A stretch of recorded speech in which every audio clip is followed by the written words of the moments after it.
Hello, Lacey. Hello, Yeah, how are you? I'm good. Yeah. Welcome to the Global Virtual Summit 2025, Lacey.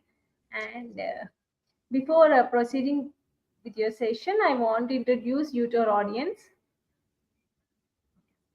Lacey is a passionately playful speaker, event host, performer, and creative producer. She is late diagnosed autistic ADHD and has blossomed into a dynamic and engaging presence at any event. Lacey has a unique distinction of being an accountant turned performer, thanks in part to improved classes at Second City Toronto. Lacey founded Artemix Events, hosts the Hat Collecting podcast, and does video production as Artemis Media Productions. That was an interesting bio, Lacey, and the stage is all yours. Thank you. Okay, let's get this going here. So, yes, I'm Lacey Artemis, and I'm here to tell a story today because I do so many things. I do too many things. That's how we got here. If you're not in the hospital, you need to be here, a burnout story. I'm going to show you two pictures quickly to kind of set this all up. So, here on the left, you see a picture. Looks like I'm feeling pretty good, right? I'm looking cute. I'm looking confident, comfortable. It's actually one of my favorite pictures of myself ever taken. But that picture was taken while I was in a really bad relationship that very shortly after that ended, and it was emotionally devastating. It was a very bad time, but I still managed to, find a moment to look good. 3.5 years later, I was giving a talk at Generation Women, and again, same thing. This video is online. You can watch it. You can listen to it. I sounded great. I had energy. I was engaging. Got lots of applause. But 4 days after this talk that I gave, I was in the hospital from extreme stress. How did I get there? Well, a long time ago. No, I'm just kidding. I'm not going to do that. So I went to school originally for design, but didn't seem a viable career path. So I ended up going into a safe career as an accountant and bookkeeper. So I ended up being, like many of us are, forced to squeeze my fulfillment into my spare time, which was obviously very limited. I knew that I was capable of a lot more, but I wasn't being given a chance at work. I wasn't being given a chance outside of work. The only opportunities I had were the ones that I gave myself, essentially. So that was then in between. So I started to live this double life because I wasn't happy with my job. And so I had to find fulfillment and relief elsewhere. And so I was living this double life, hustle, hustle, hustle. And I was trying to build something that would make me happy and that would make me fulfilled. So this gives away a little bit of the ending here, but so I am autistic and ADHD, and also part of the LGBTQ community. Artist, entrepreneur, coach. I wear so many hats, and they're always juggling. And I'm a playful speaker and event host. I basically help overworked adults recharge and reconnect through creativity and playfulness. I've earned myself a lovely inspirational speaker certification there. So people probably ask you at some point, like, what makes you happy? What does it take? And that leads us to the question, what does it take to be happy? And for a lot of us, happiness is not a thing you are. It's a state of being. Like, you do things that you enjoy and you feel happy, so you're in a state of happiness, but you can't be happy necessarily. But what does it take to have that state of feeling happy more consistent, and hopefully not a small fraction of your life? Working too much is definitely not one of them. But we are in this loneliness epidemic, and this has been a thing for years. This was a study done almost 2 years ago. It's specific to Canada, but this is certainly not like limited to Canada. This is a global thing, I'm sure, many, many countries. We work too much. That makes us tired, and it makes us lonely because you're working too much. You don't get to see your friends or family as much. You don't get as much time for your hobbies.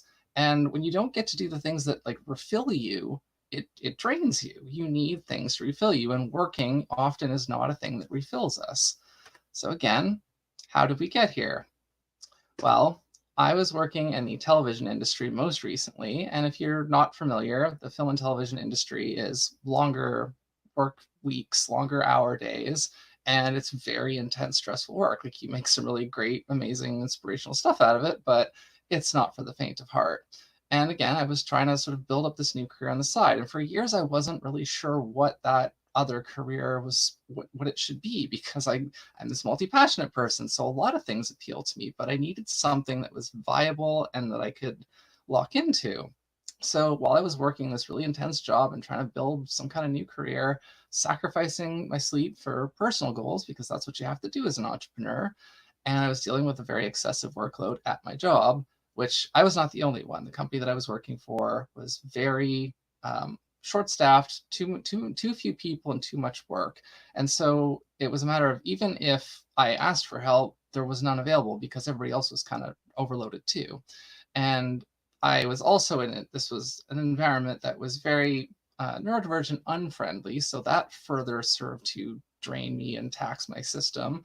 I was getting headaches and migraines pretty regularly and kind of got chronically sick.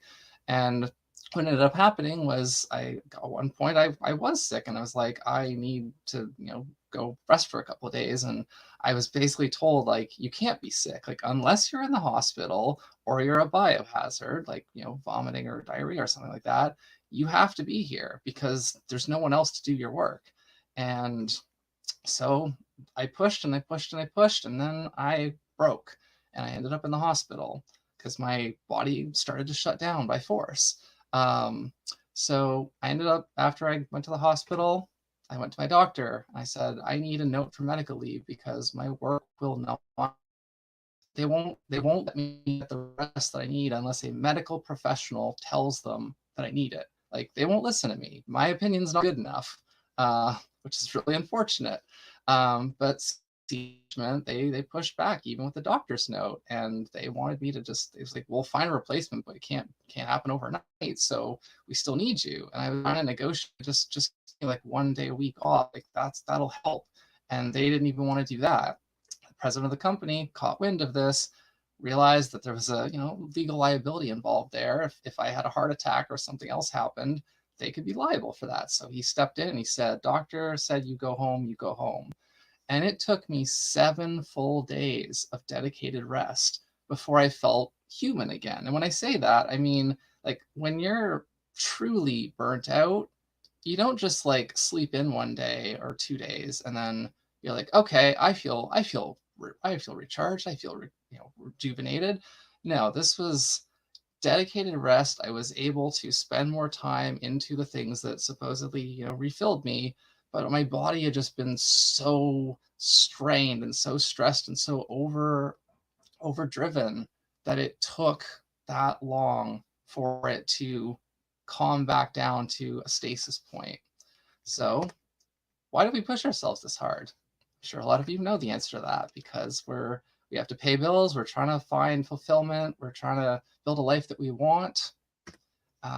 Life is less affordable than it's ever been, and this is not getting better.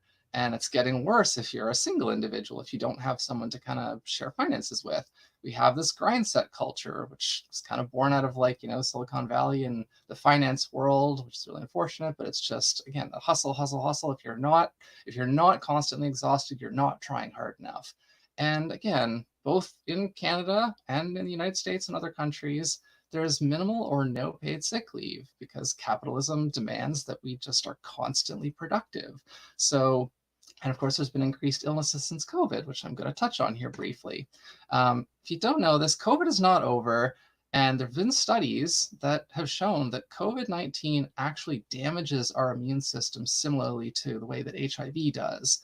And this makes us more susceptible to lower level maladies. Like, people who have advanced HIV can get a cold and that can kill them, or they can get a paper cut and it gets infected and that kills them because their immune system just is gone, it's wrecked.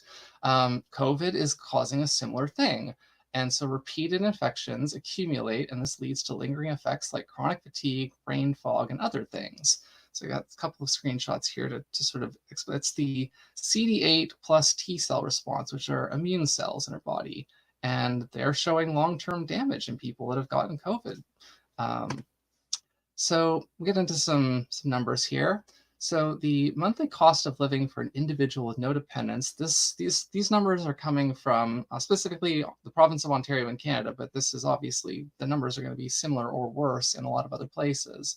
But the monthly average cost of living is, or median cost, pardon me, is approximately $3,500, but the median take-home pay, monthly take-home pay for this same group is $3,600. And it's not hard to do that math. There's very, very little difference between those numbers. So what does that mean? It means that your cost just to live and to exist and to survive is basically on par with what you're making from working full time. And you can't really save. You can't really, you can't save, you can't get ahead, and any kind of sudden expenses are just going to set you back.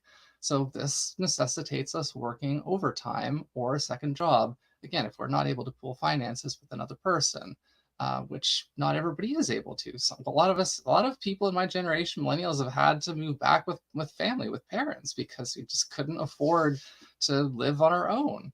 And it shouldn't be like this. But unlike my parents' generation, the baby boomers, they could work at one company their entire career and then retire with a pension.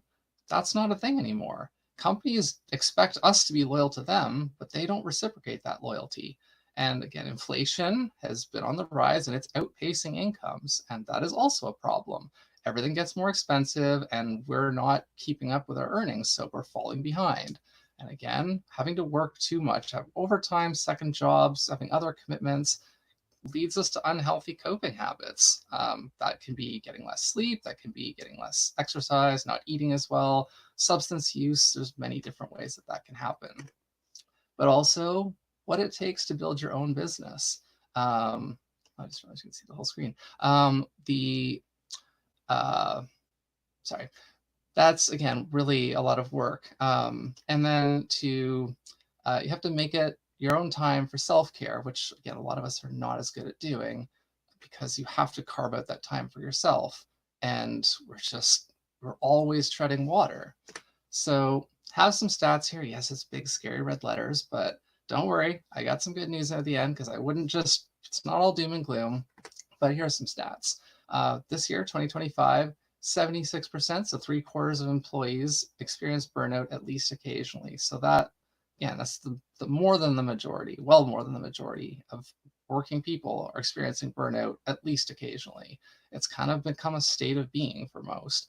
And my generation, the millennials, 84%, report experiencing burnout in their current role. Like, I don't remember the last 9-to-5 job that I had that didn't make me feel burnt out. And I was having naps at lunchtime because it was so draining. And in 2025, 1 in 3 workers have a side hustle to help make ends meet. 37% say, sorry, I'm getting ahead of myself. 1/3 of workers have a side hustle, and sometimes that, it's often to help make ends meet. Sometimes you're lucky it's work that you choose to do, like you're building your own business, and other times it might be Uber, delivering food, or driving Uber. Again, a little over 1/3 cite overwhelming burnout or overwhelming workload as the primary cause of burnout. That was my experience. That has been the experience of a lot of my friends. And 1/4 of people surveyed said that they are dealing with their burnout alone, which is awful, because that's not a thing that you should go through. We need each other. We need people to help us get through tough times. Toxic work environments. I can't see anybody's hands. I was going to say raise your hand if you've ever been in a toxic work environment, but I'm pretty sure most of you are going to raise your hands. And it's a leading cause of burnout, because having some toxic presences in my childhood, that was a thing. It's a real thing. And over 80% burnout rate in these agriculture, finance, insurance, and telecom. It's serious. Now, a few more stats here still coming. 43% of women, so almost half of women in leadership, report burnout versus only about 1/3 of men. Women do emotional labor that men often don't have to do, so that makes sense. It shouldn't be that way, but and then again, almost half of women leaders say that their DEI work isn't acknowledged at all in performance reviews. And I'm sure any of the women out there, we know that any human being, if you're putting in this work and something, especially if it matters to you, but if it doesn't, if you're just being forced to do it and they're still not recognizing your efforts, that's going to be very demotivating and deflating. It's so a little bit more here. employees experiencing burnout are 2.5 times more likely to seek another job. Again, this doesn't surprise, because you don't want to be in a job that is overtaxing you. And I've been this place too. Usually there's reasons you might stay at a job, but there's a quote that people don't quit bad jobs, they quit bad managers. So, toxic work environment, too much work and no support, something's got to give. And stress drives unhealthy coping mechanisms, which I noted in a previous slide. And ultimately, it's economic. Burnout leads to a global loss of nearly a third of $1 trillion annually. So there's incentive there to do something about it. But like I said, there's some good news. This is our palate cleanser here. We can all imagine ourselves, take a deep breath. Just we're into a safer space now. So a few things here. Flexible work policies reduce burnout by 22%, almost a quarter. Again, that makes sense. Being able to work from home or being able to have flexible hybrid, things like that, it helps. It reduces the strain. Employees with supportive leadership, sorry, that text is a little later than I thought it was, but supportive leadership leads to 70% less likely to experience burnout. Again, you're being supported, it helps, it reduces the strain. And again, 4-day work week, which is being trialed in, I think, the UK right now, working 4 days, 10 hours a day, as opposed to 5 days, 8 hours. That extra day, even if you're working a little bit more for 4 days, those 3 days, like a lot of us, I've talked to a lot of people, I've said, you get to the weekend and the first day, Saturday, you're trying to just catch up on errands and other things that you have to deal with. And then Sunday, that's when you actually get to kind of, if you're lucky, just chill. And then just as you're starting to feel maybe a little bit recovered, right back into it. So we need to adjust this for sure. So things are good for you, obviously. Making time for creativity and playfulness helps restore us. You don't even have to consider yourself an artist, but doing creative and playful things. Because you think back to when you were a child, when you were playing in the playground, we didn't have responsibilities and obligations. It was just about like exercise, socializing, creativity, fun. All those things are very nourishing. And once we grow up and we get into the working world, a lot of that stuff is taken away or really suppressed. So don't forget to create or play just for fun. The play there is a little hard to read, I'm noticing. Because oftentimes people, like, I have a lot of friends who are artists, and I think if I'm not making money from this, and I used to think this way too, like if I'm not making money from this, why am I doing it? Like, what's the point? Because we've been so conditioned that if you're not doing something for money, it's not worth doing, because everything is about money, because life is so expensive. But if it wasn't, if it was more affordable, what would we do more of? We would probably do more creativity, playfulness, like reading, socializing, like all that stuff. And of course, art and games are a great way to connect and bond with others, with your friends. There's a picture of me being silly because I run playfulness workshops, and I'm a playful person in general. So how to recover? Well, as I've been heard, I got this little diagram here for you. I heard it said, we should rest when we're at about 50%, not when we're at 10%. Like, as I've said already, you don't want to wait until your battery is dead. Now, obviously, I want to acknowledge humans are not lithium-ion batteries. We are not. It's not the exact same thing, but there is a similar parallel in that if you have a phone or a tablet or a computer or like laptop, something with a battery in it, if you discharge it to 0% and recharge it to 100%, you keep doing that, it wears out the battery and it eventually doesn't hold as much charge and it gets less and less effective, and eventually it'll never be as good again.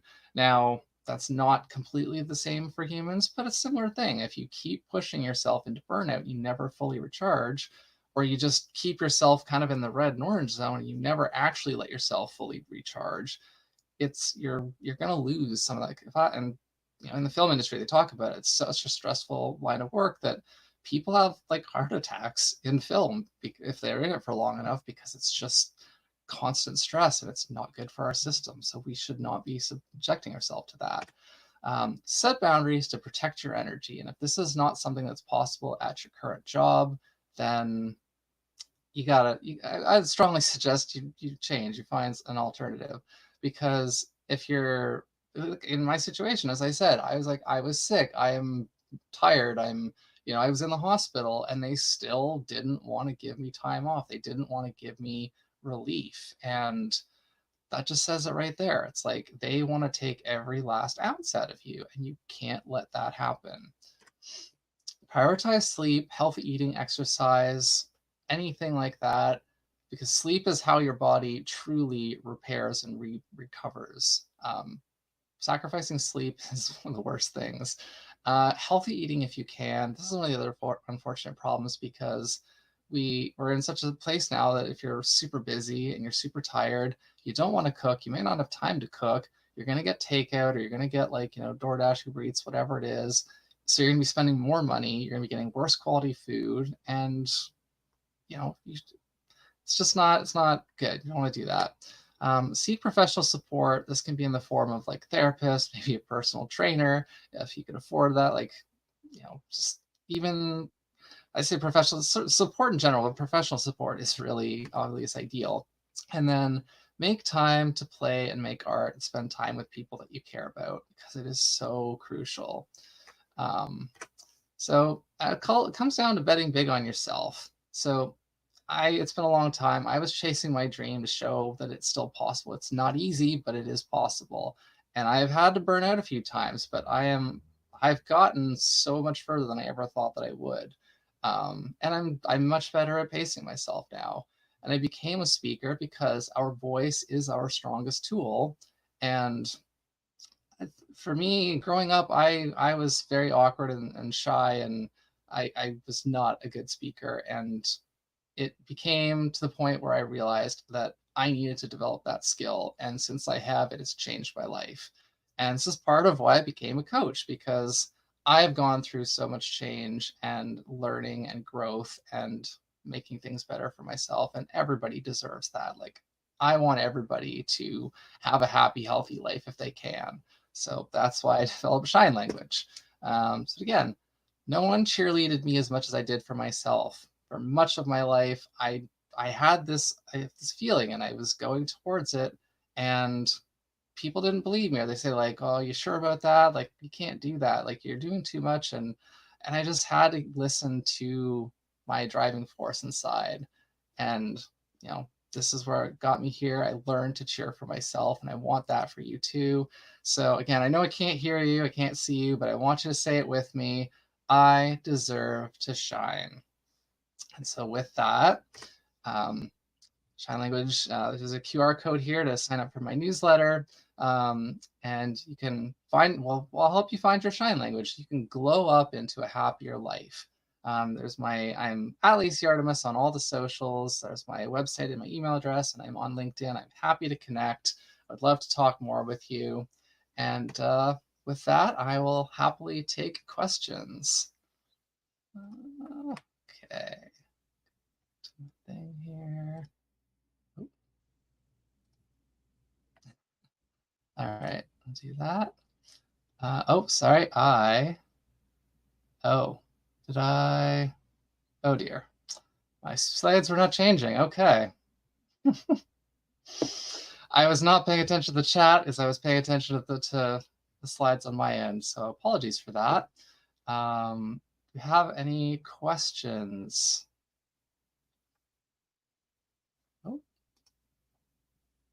Oh, yep.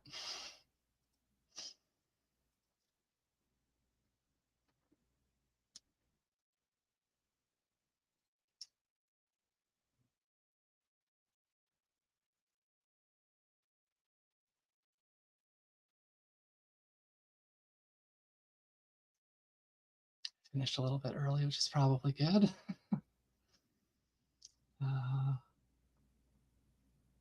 Apologies for that. I didn't know how to check it on my own end. I assumed everything would be fine, but alas.